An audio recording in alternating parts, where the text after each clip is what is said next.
से डिज़ाइन करते हो 5 किलो न्यूटन, मतलब उस पर अगर उसको अगर आपने ओवर डिज़ाइन कर दिया, यानी उसकी स्ट्रेंथ बहुत ज़्यादा रख दी, तो खर्चा करना पड़ेगा। कैसे खर्चा करना पड़ेगा?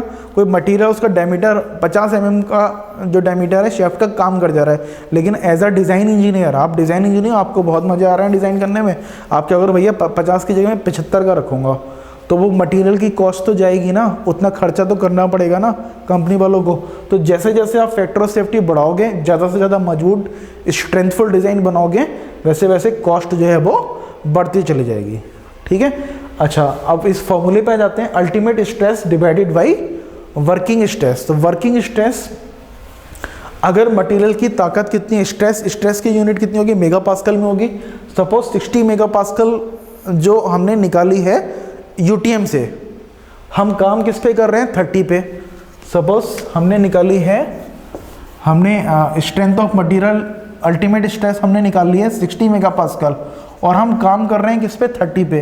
तो फैक्टर ऑफ सेफ्टी कितनी हो गई, 2, यानी हम दोगुनी ताकत से डिज़ाइन कर रहे हैं, उसकी हमने ताकत जो है वो दोगुनी कर दी।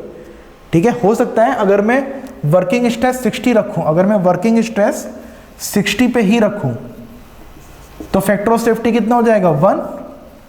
भाई फैक्टर ऑफ सेफ्टी 1 होगा, तो 1 से कम नहीं हो सकता। फैक्टर ऑफ सेफ्टी जो है वो 1 से कम नहीं हो सकता, ये लार्जर देन यूनिटी है, 1 से ज़्यादा ही होगा।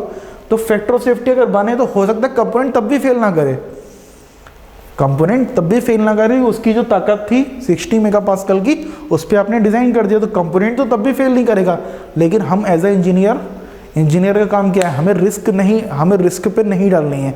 कोई ब्रिज बना रहे हैं, कोई मशीन बना रहे हैं, उसको हमें रिस्क पे नहीं डालना है। ठीक है, तो हम क्या करते हैं, देखो इसको समझो कंसेप्ट को। किसी भी, अगर हम डक्टाइल मटेरियल की बात करेंगे, तो डक्टाइल मटेरियल में 2 वैल्यूज़ हमें मिल जाती हैं। डक्टाइल मटेरियल में हमें 2 वैल्यू मिलती हैं, एक तो सिग्मा वाई टी मतलब क्या हो गया, यील्ड स्ट्रेस।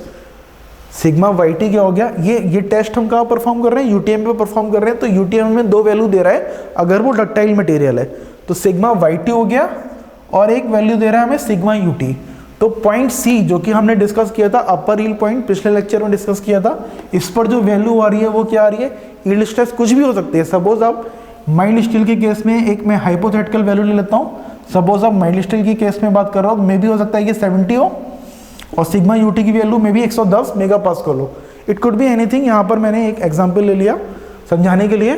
तो ये 2 वैल्यू दे रहा है हमें, एक तो यील्ड स्ट्रेस दे रहा है और एक अल्टीमेट स्ट्रेस दे रहा है। अल्टीमेट स्ट्रेस जो कि डॉटेड यहाँ पर आ रही है, ये सिग्मा यूटी हो गया और ये सिग्मा वाई टी हो गया।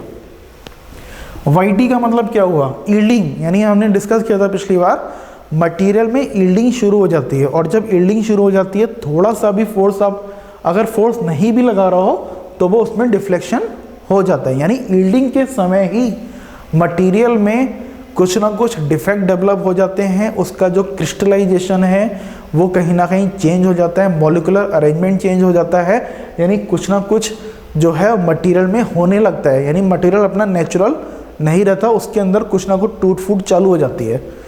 तो एज ए इंजीनियर हम इसकी स्ट्रेंथ, मतलब हम इसको इससे कम पे डिज़ाइन करें, यानी इसकी वैल्यू अगर 110 है तो हम ऐसी जगह लगाएं कि ये 110 से कम इस पर स्ट्रेस लगे, यानी हम इस पर मे भी हम 65 मेगा पास्कल हम ऐसी जगह लगाएं उस मटेरियल को, कंपोनेंट में, कि उस पर जो जितना भी लोड लग रहा है और जो स्ट्रेसेस डेवलप हो रही हैं 65 से बियॉन्ड ना जाए।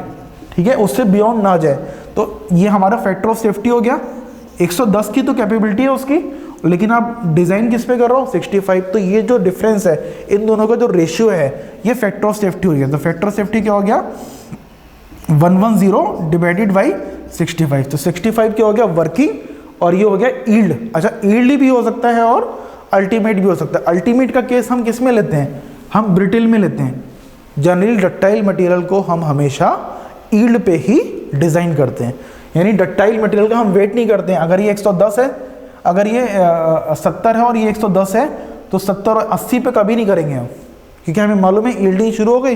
तो इसका मतलब यील्डिंग अगर शुरू हो गई, 2-3 साल बाद अगर मटेरियल में यील्डिंग शुरू हो गई, तो वो फेल करेगा ही, 2-3 महीने बाद फेल ही कर जाएगा। तो आप क्यों यील्डिंग से ऊपर डिज़ाइन ही क्यों कर रहे हो? एक बार यील्डिंग शुरू हो गई तो मटेरियल कभी ना कभी फेल करना ही करना है। ठीक है, तो यील्डिंग से नीचे रखते हैं, जितना नीचे रख रहे हैं, किस फैक्टर से नीचे रख रहे हैं, वो हमारा कहलाता है फैक्टर ऑफ सेफ्टी। तो ये केस हो गया हमारा डक्टाइल मटेरियल का। ब्रिटल के केस में हमने क्या देखा था, कोई भी यील्डिंग नहीं होती है। ब्रिटल के केस में हमने क्या देखा था, कोई भी यील्डिंग नहीं हो रही है, यानी ब्रिटल मटेरियल को जो हम डिज़ाइन करते हैं वो अल्टीमेट पे करते हैं, क्योंकि इसमें आता ही नहीं है। इसमें जो ये जो पॉइंट आ रहा है ये अल्टीमेट स्ट्रेस ही कहलाता है, यानी जैसे ही उसमें यील्डिंग होती है वही अल्टीमेट होता है, वैसे ही आगे जाके ब्रेक कर जाता है। तो ब्रिटल मटेरियल में कोई भी इंडिकेशन देता नहीं है, वो ऐसे ही ब्रेक कर जाता है। तो ये हो गया हमारा factor of safety. I hope समझ में आ गया होगा। तो आज के लेक्चर में इतना ही रखते हैं, अगले लेक्चर में हम लोग डिस्कस करेंगे थ्योरीज ऑफ फेलियर।